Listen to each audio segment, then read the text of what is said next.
Hello there, YouTube. How the hell are you? My name is Vac. I'm a Crowfall beta tester, and we're here today to talk about my newest series, the Classes of Crowfall. And since I'm going to be doing these alphabetically, we're going to start today with everybody's favorite class to hate, the Assassin. Conceptually, the assassin is right in line with that classic fantasy trope, the rogue. This is a dex-based melee class that dual wields light weapons and relies on stealth, backstabs, poison, stuns, and the element of surprise to bring down their foes. They have solid stealth abilities and compare well enough to other stealthers in the game in this regard. They have a backstab that can be used in and out of stealth, but if you compare it to backstabs from similar games, it's hard not to feel that the damage is tuned a bit low. They use poisons that can be crafted and slotted into an equipment slot. This doesn't need to be applied per use as in other games, which is very nice, and instead the equipped poison slowly loses durability over time as you attack until it eventually needs to be replaced. Let's have a look at the racial choices for the class. So, having a look here at character creation, we can see that there are four races that are able to play the Assassin class. That's the Fae, the Half-Elves, the High Elves, and the Nathari. There's not really a bad choice here. I think the Fae probably lend themselves most to playing this class. I think you'll like the added mobility that you get from the wings and the double jump. And they'll also have a maxed out dexterity cap, as well as a decent dexterity bonus to start. Half-elves get an even better dexterity bonus, but their dexterity cap is not as good. Comes out just about average, human average, as far as the cap. High elves have a pretty decent dexterity cap, a little above average, but they don't start with any bonus dexterity to begin with.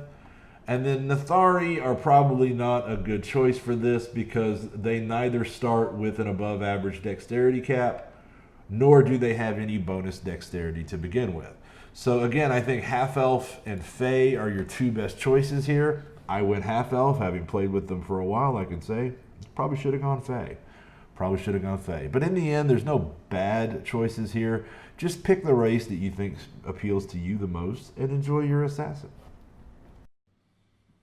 There are 3 promotion classes for Assassin, just like all other classes, and these are the Cutthroat. This is the DPS subclass of the Assassins, leaning heavily into backstab and kidney shot.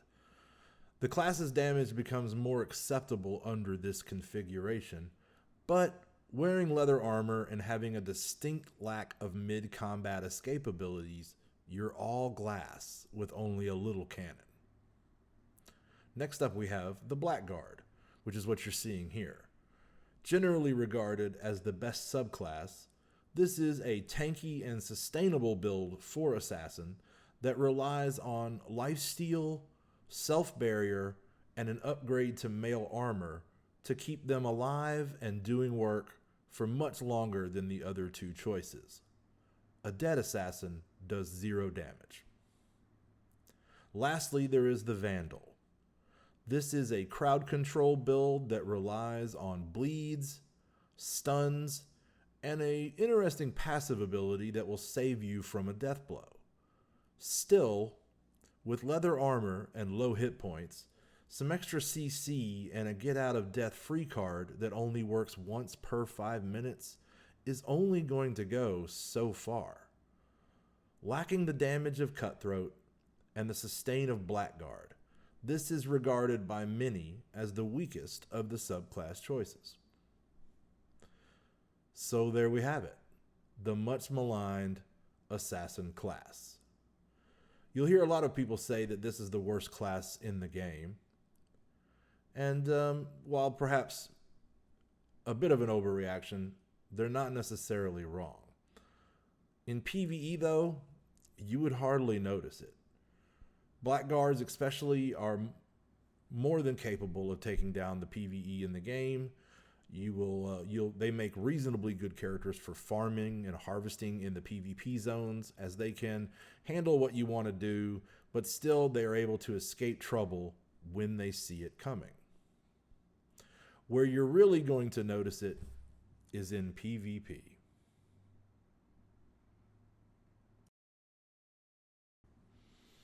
In PvP is where it becomes noticeable that the class clearly is underperforming. Time and again, I've run into situations where an enemy is half dead and engaged with another foe, and still the DPS just isn't there to get the job done in a reasonable time frame. There are, of course, assassins out there who are kitted and geared up better than mine. Mine's a harvester. Still, if a PvP stealther is what you're immediately and ultimately after, then Ranger and Duelist will provide better options for you.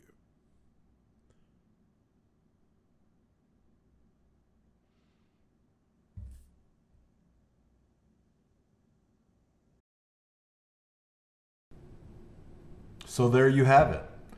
The Assassin in all of its glory, I guess? I don't know. The Assassin is a flawed but interesting class in the game. And of course, over time, there will be balance passes and all of these metas will shift. But for now, it's hard to recommend the class for much more than a Harvester. But take that with a grain of salt. Get out there and have fun playing your Assassin, because I'm sure it's going to be great. So that'll conclude our talk for the day. If you'd like to join our Discord community, you can find a link in the description below. If you liked what you saw here today and could bless us with a like or a subscribe, we'd surely appreciate it. It helps us grow, helps us get more eyeballs on the channel, and that'd be awesome of you. If you're interested in joining a guild and you're looking for some good players to associate with, there is a link below to join our guild, Reckoning. And if you'd like to support the channel, there's a link there as well. So thank you for coming. Thank you for watching.